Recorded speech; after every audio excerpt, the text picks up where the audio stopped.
અમદાવાદનું નગરોળ પ્રશાસન કે જે સુધરવા તૈયાર નથી। અમદાવાદ શહેરમાં વગર વરસાદે ભૂવારાજની સ્થિતિ જોવા મળી। એસજી હાઈવે પર કારગિલ પેટ્રોલ પંપ પાસે ભૂવો પડ્યો।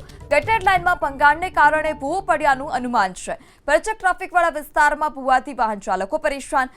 સૌથી મોટો સવાલ કે ક્યારે સુધરશે અમદાવાદ પ્રશાસન, જ્યારે અમદાવાદમાં ક્યારે આ પ્રકારની સ્થિતિ સુધરશે તે પણ સૌથી મોટો સવાલ। તો ભૂવારાજની જે સ્થિતિ છે તે યથાવત અમદાવાદમાં જોવા મળી। વગર વરસાદે ફરી એક વખત અમદાવાદમાં ભૂવાની ઘટના સામે આવી છે। ગટર લાઇનમાં ભંગાણને કારણે આ ભૂવો પડ્યાનું અનુમાન છે। ત્યારે અમદાવાદનું જે નગરોળ પ્રશાસન છે તે ક્યારે જાગશે અને ક્યારે નક્કર કામગીરી કરવામાં આવશે તે પણ સૌથી મોટો સવાલ છે, કારણ કે અમદાવાદમાં છાશવારે ભૂવો પડવો તે હવે સામાન્ય બાબત છે। અમદાવાદમાં વગર વરસાદે પણ રસ્તા બિસ્માર બનવાની અને રસ્તા પર ખાડા અને ભૂવા પડવાની સ્થિતિ હજુ પણ યથાવત છે।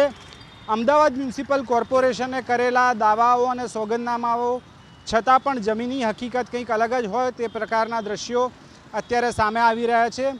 ગુજરાત હાઈકોર્ટથી માંડ 1 કિલોમીટરના અંતરે જ્યાં કારગિલ પેટ્રોલ પંપ 4 રસ્તા છે, જ્યાંથી ગટરની લાઇન પણ પસાર થાય છે, ત્યાં જ રસ્તાની વચ્ચે જ ખાડા અને ભૂવા પડવાની સ્થિતિ બની છે।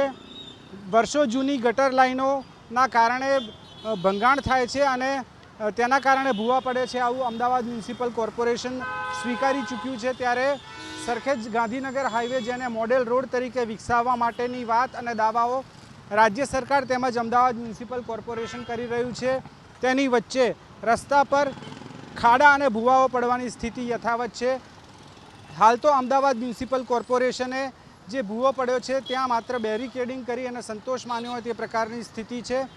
રસ્તા પરથી અવર જવર કરનારા વાહનોની સંખ્યા અહીંયા રોજની અંદાજિત 50,000થી વધુ વાહનો પસાર થતા હોય તે પ્રકારનો સ્વીકાર national highway authority of India કરી ચૂક્યું છે। તેવામાં રસ્તા પરમાં આ પ્રકારના ભૂવા અને ખાડા પડે છે, ત્યારે જ્યારે ટ્રાફિકનો સમય હોય છે ત્યારે લોકોને ભારે ટ્રાફિકની વચ્ચે ફસાવાની પરિસ્થિતિનો પણ સામનો કરવો પડતો હોય છે।